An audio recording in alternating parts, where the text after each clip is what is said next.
Bueno, respondiendo un poco a la inquietud de muchos lectores, voy a hacer una semblanza de los contenidos principales que se abordan en mi obra de teatro titulada La sombra y la brújula. Quiero señalar ante todo que esta obra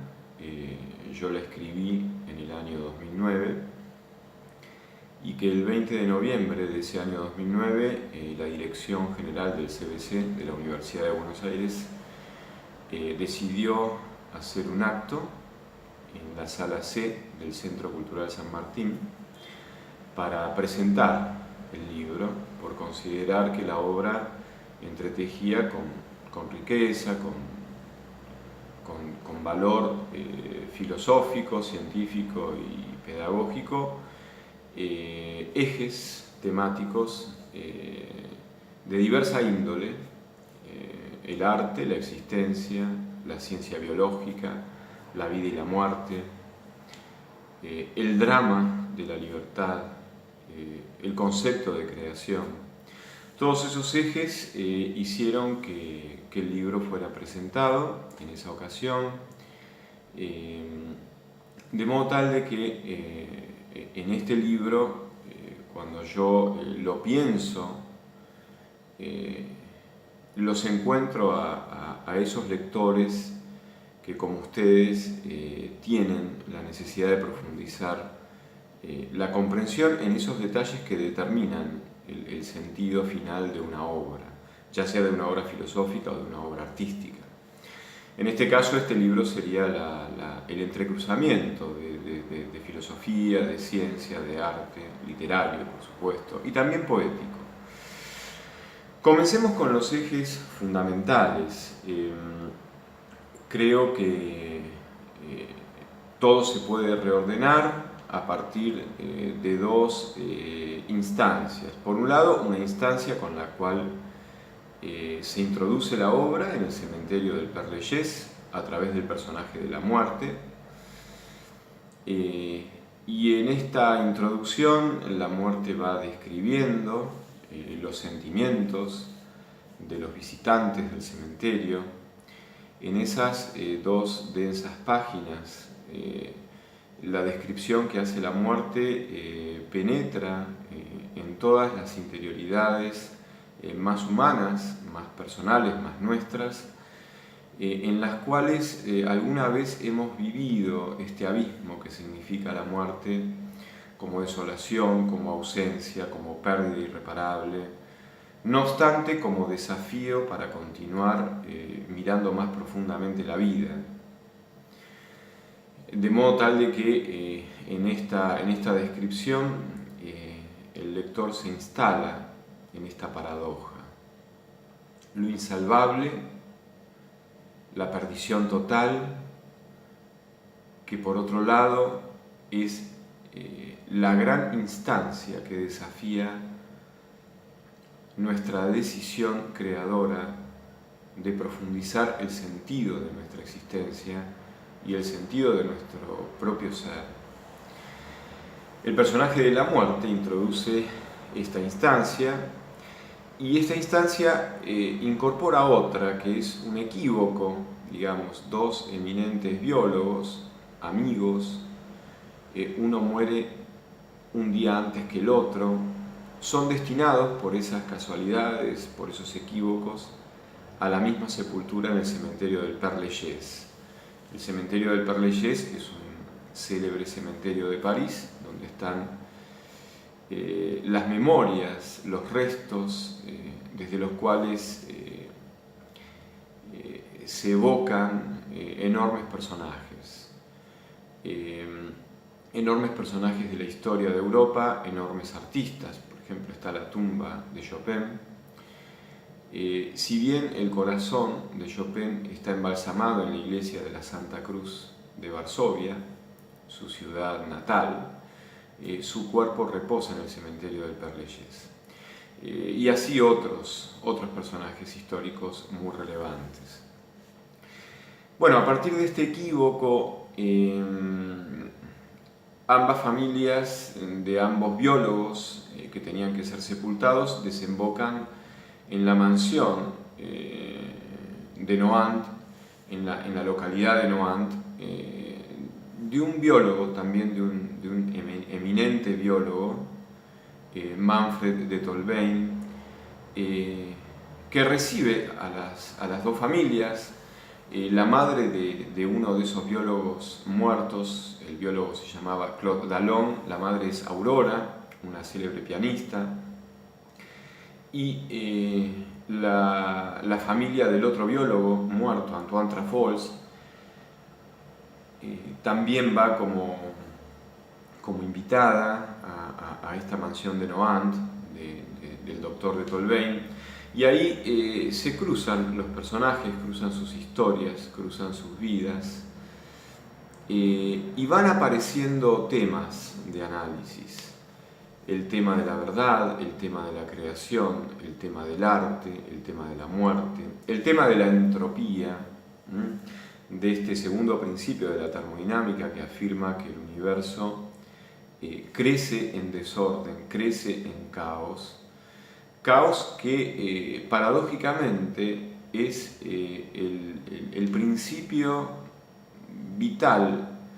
desde el cual se sobrevive, desde el cual las especies sobreviven. Este desorden, que es la entropía, tiene una expresión muy concreta y muy fatal en la muerte. Cuando el león está hambriento, tiene que desordenar a una cebra, matándola para poder alimentarse de ella. Del mismo modo que la cebra desordena a la vegetación, a la hierba de la sabana africana, para poder alimentarse como herbívoro. Es decir, aparece el desorden de otros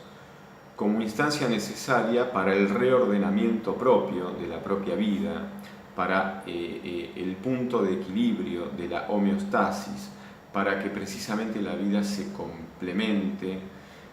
a través de la alimentación, se compense, se autosostenga, pero en detrimento de otras vidas que deben ser desordenadas. Con lo cual aparece la muerte como instancia necesaria en el fenómeno de la supervivencia de la vida. Por eso el otro de los personajes, si bien la muerte es un personaje fundamental, el otro de los personajes es la vida. Ambos personajes van a dialogar en la escena 3 del acto segundo, una escena muy extensa, una escena en donde cada uno de estos dos personajes, la muerte y la vida, se va mostrando desde muchos ángulos para que el lector tenga una visión completa de la caracterización de cada uno de estos personajes. La vida lleva una brújula, la vida intercepta a la muerte, la encuentra, la muerte le pregunta cómo hizo la vida, una joven de 15 años en su aspecto, cómo hizo esta vida quinceañera para dar con ella, con la muerte. La muerte estaba escondida en el paredón sur del cementerio del Père Lachaise, y la vida le responde que su brújula la llevó hacia la muerte, que la brújula le permitió dar con la muerte, dar con este personaje, dar con ella, con la muerte, porque la brújula, dice la vida, siempre me indica el norte, con lo cual la muerte le reprocha contradicción, porque si ella está en el paredón sur y la brújula apunta hacia el norte, entonces ¿cómo es posible que la vida haya dado con ella, con la muerte, si su brújula indica el sentido contrario de la dirección desde la cual tenía que buscarla? Precisamente la vida le dice porque siempre tengo como horizonte el norte es la metáfora del futuro, la metáfora del porvenir, la metáfora de la creación que irrumpe y que renueva todo, y que por oposición, la vida se da cuenta que a sus espaldas siempre está la muerte persiguiéndola, pero siempre a espaldas y siempre detrás. La muerte siempre está detrás de la vida, La muerte solo se dedica a destruir lo que la vida crea, y la vida le dice a la muerte que a su vez la muerte es incapaz de crear, es incapaz de vincularse, es incapaz de experimentar lo que los seres que mueren experimentan en su propia muerte, y también experimentan en el acto de perseverar en su ser, en su vida, en su presencia en el mundo. Aparece en este diálogo también como paradójico que la vida le diga a la muerte que para poder recibir lo que el futuro trae, hay que imaginar eso que se está esperando recibir y que el futuro trae hacia nosotros. La muerte le dice, ¿para qué va a imaginar algo que le será dado? Bueno, ahí tienen que visualizar mucho en el diálogo los detalles de los discursos de la muerte y de la vida. Imaginar algo significa, dice la vida, anticiparlo, completarlo,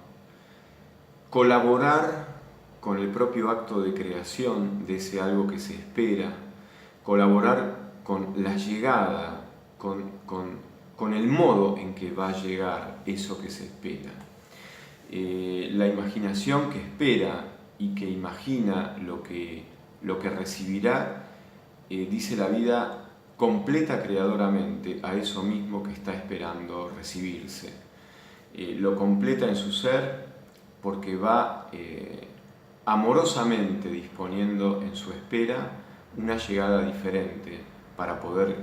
ser encontrado, ese ser que se está esperando y que viene del futuro, el futuro como metáfora de lo nuevo, de la libertad que crea, que innova,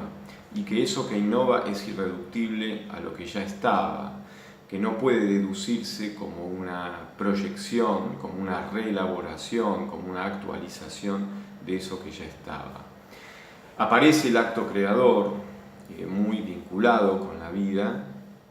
y por lo tanto el acto creador se instaura dentro del contexto del arte. El personaje de Aurora va a ser un personaje fundamental a este respecto, debido a que ella como pianista va a tocar en el living de la mansión del doctor Manfred de Tolbain, en la localidad de Nohant, en la campiña de Nohant. Va a interpretar Aurora un célebre nocturno de Chopin, y al interpretarlo lo va a ir describiendo. Yo les propongo escuchar en YouTube alguna versión, mirarla y escucharla, la versión de este nocturno de Chopin, que me parece que tiene detalles de una profundidad sublime. Son detalles muy interesantes de aprender a recibirlos, a valorarlos, a dimensionarlos en el encuentro con ellos, en el encuentro personal de cada uno de ustedes, desde su propia sensibilidad, desde su propia historia, desde su propia lucidez, dar no solo con esas notas, con esos compases, sino con el universo maravilloso e inédito que se abre a través de esos compases. Este es precisamente el sello fundamental de un gran creador, abrir no solamente la presencia de un ser bello, sino abrir un mundo totalmente nuevo, una totalidad inédita, no un ser en particular, sino un mundo inédito.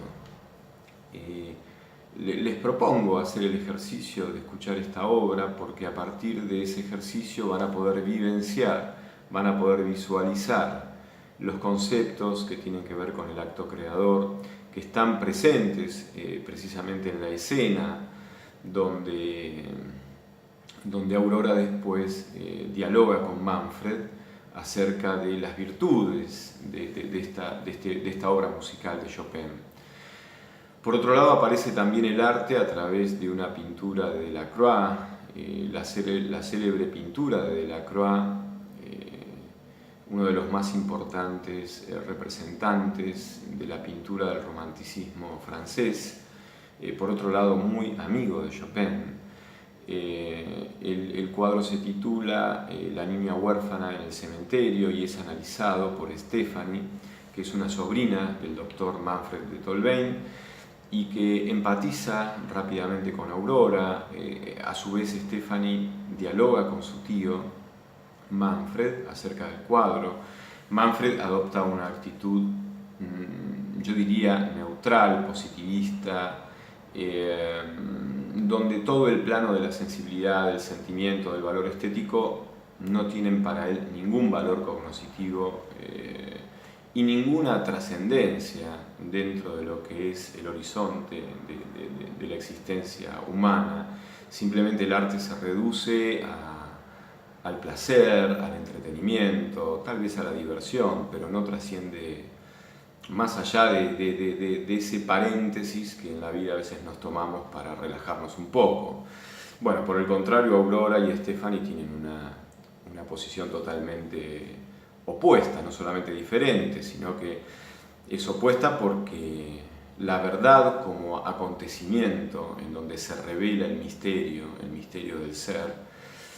a través del símbolo artístico, a través de la presencia sensible que impacta nuestros sentidos y en cuya presencia sensible se nota que es indispensable esa presencia material que afecta a nuestros sentidos, en este caso a través de una obra musical afecta nuestra escucha, para que se inscriba a través de ese soporte sensible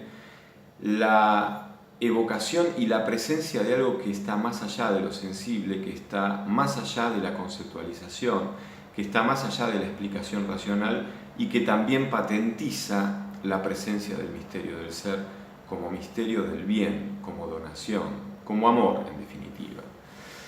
Entonces, en el arte ocurre este acontecimiento de la verdad como aletheia, como desocultamiento, y también aparece un análisis de este cuadro de Delacroix por parte de Stephanie. El cuadro, repito, es La niña huérfana en el cementerio. Pueden buscarlo en internet, lo pueden ver y sería bueno que mientras lo miran lean la descripción que Stephanie hace y lean el diálogo que mantiene con su tío. A partir de estos diálogos, la obra va a tocar la especificidad del acto propiamente creador, lo va a diferenciar del mero acto de producir algo. Entonces me parece que tienen que apuntar con detalle la mirada sobre cuáles son las características de este acto creador, como por ejemplo se manifiesta en el arte a través de los ejemplos de la pintura y del nocturno de Chopin, y cuál es la trascendencia y el impacto que tiene el acto creador para una comprensión mucho más honda de la libertad, de la dimensión suprema de la libertad, que es una dimensión que en definitiva realiza nuestra capacidad amorosa, realiza nuestra capacidad cognoscitiva en el plano de la trascendencia ontológica, en el plano de la realización más profunda de nuestro ser, que es más profunda porque se abre como testimonio y como disponibilidad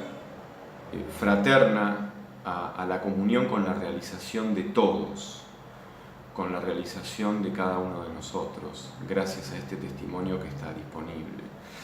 Entonces me parece que estos temas son muy importantes. En la presentación de estos temas, por supuesto que hay discusiones, hay personajes que van a alinearse con el discurso de la vida, entre ellos, por supuesto, Aurora, Stephanie,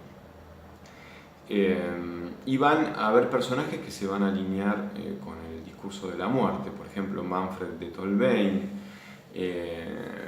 Henri, que es uno de los hermanos de Isabella. Isabella también tiene una presencia fuerte, es la hija de Antoine Truffauls, este biólogo que junto con Claude Dallon es enterrado en la tumba que también estaba disponible para Claude Dallon. De ahí este equívoco, este desorden, este caos. Creo que estos son los temas que ustedes tienen que revisar. pero los tienen que revisar, yo les diría, protagónicamente, es decir, como lectores que son capaces de apropiarse del texto y de hacer una lectura personal, de llevar la lectura al plano de sus propias vivencias, al plano de sus propias vidas. Me parece que en nuestro tiempo la filosofía necesita de personalizar la reflexión a través de vivenciarla, integrándola con los planos de nuestra vida real, con nuestros planos biográficos, con nuestras expectativas más presentes, con nuestras oscuridades que todavía no están resueltas, con nuestras búsquedas de resolución de esas oscuridades, con nuestras esperanzas, con nuestros anhelos.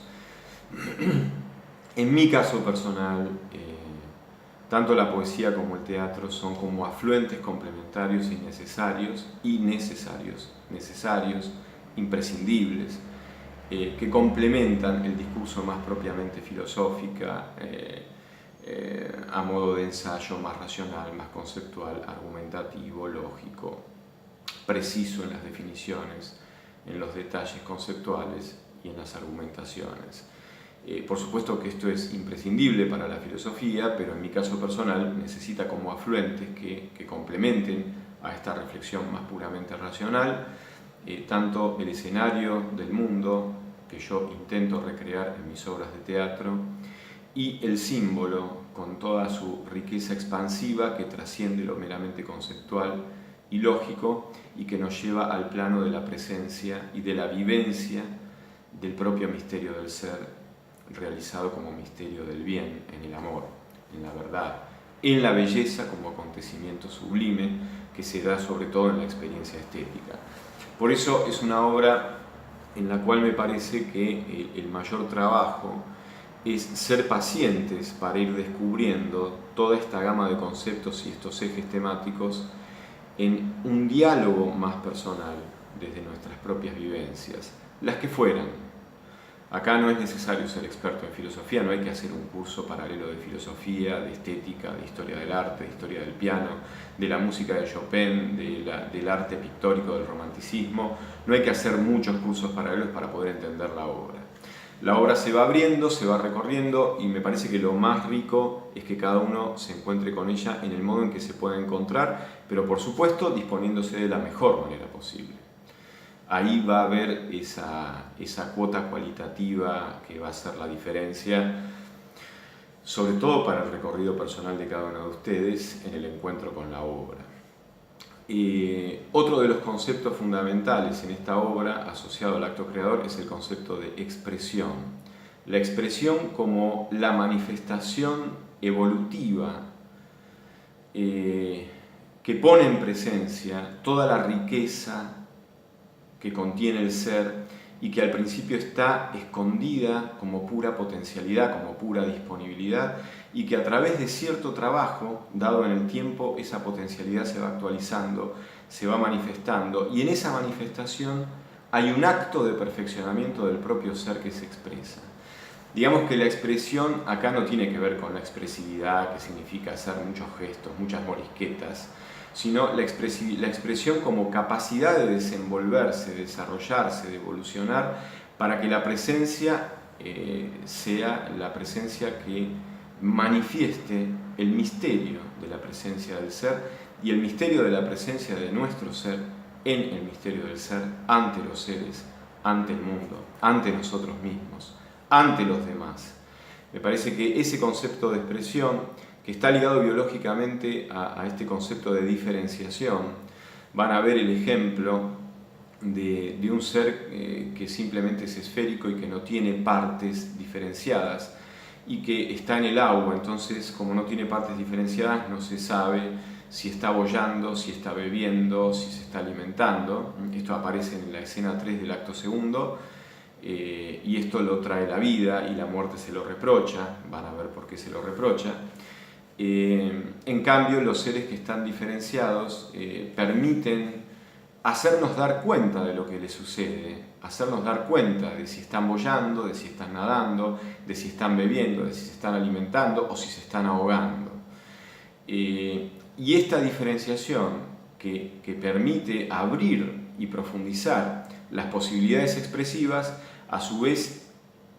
esto implica que se amplían las posibilidades vinculativas. Cuanto más diferenciado es un ser, más expresivo es, más puede manifestar su ser con más perfección, con más abundancia y con más abundancia relacional. Más disponible queda para que nosotros nos encontremos con él, para que nosotros nos vinculemos con él. En este sentido, el concepto opuesto a esta expresividad como perfeccionamiento en el ser, como perfeccionamiento cualitativo y ontológico, el opuesto sería el autismo, el no poder expresarse, no por no poder ser histriónico, por no poder ser muy gestual, no poder ser muy ocurrente con los gestos y con las morisquetas del rostro, sino no poder vincularse consigo mismo, y esto reflejándose en la imposibilidad de vincularse con el mundo y con el exterior y con los otros. Cuanto más capacidad vinculativa tiene un ser con los demás, mayor capacidad vinculativa tiene consigo mismo y recíprocamente. Por lo tanto, la capacidad vinculativa siempre me incluye e incluye a los demás o directamente excluye a ambos. No se puede estar muy conectado con uno mismo y desconectado con el mundo y con los seres que no somos nosotros. Este concepto de expresividad, este concepto de verdad como manifestación de la disponibilidad de un ser desde su profundidad, desde su tesoro, desde su valor que se despliega y se manifiesta, tiene también que ver con el concepto de comprensión. Comprender significa no entender exhaustivamente algo, sino recibirlo, abarcarlo, encontrarnos, abrazarnos con eso que intentamos comprender. Es el trabajo del intérprete. Por eso, en el acto creador también va a haber una mención acerca de lo que significa interpretar como un acto especialmente creativo. Entonces me va a interesar mucho que reparen en la relación entre la obra, el acto creador que produjo la obra, desde el compositor, si fuera Chopin con su nocturno, desde Lacroix, si fuera el cuadro La niña huérfana en el cementerio, y el intérprete que tiene que tocar el nocturno, y que en ese tocar el nocturno no están en juego solamente habilidades técnicas, sino que también el verdadero acto interpretativo también es un acto creador que perfecciona al autor de la obra y que perfecciona a la obra misma, gracias al cual el intérprete recibe a la obra y al acto creador del autor y a su vez se perfecciona a sí mismo. De modo tal de que en el fondo lo que perfecciona es el encuentro abundante y vital, verdadero, comprensivo, expresivo. Y este es un concepto fundamental en la obra, el concepto de la expresión, el concepto de la verdad, el concepto de la interpretación y el concepto de la belleza. Yo creo que estos ejes son los ejes fundamentales desde los cuales podemos pensar esta obra, para poder introducirnos a ella, para poder recorrerla. Yo les diría que tienen la gran posibilidad de no apurarse, de meditar, de vivenciar, de visualizar, de sentir, de percibir, de volver una y otra vez a alguna página especial para poder hacer realmente un trabajo interpretativo, un trabajo creativo de verdad, un trabajo de apropiación personal que va a perfeccionar a la obra misma, al libro mismo y al autor mismo también. Este es el milagro del encuentro, ¿no? El perfeccionamiento recíproco,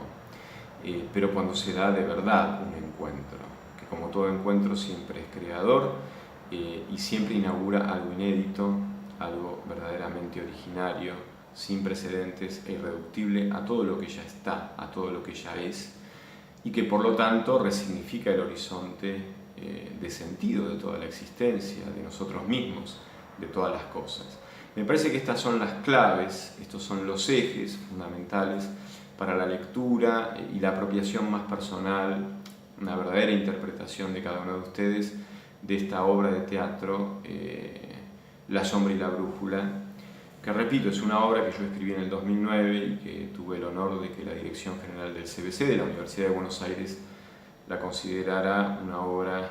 digna de mención especial, por lo cual la dirección del CBC la presentó el 20 de noviembre del año 2009 en el Salón en la sala C del Centro Cultural San Martín. Bueno, muchísimas gracias por compartir conmigo este video y nos estamos encontrando pronto como siempre.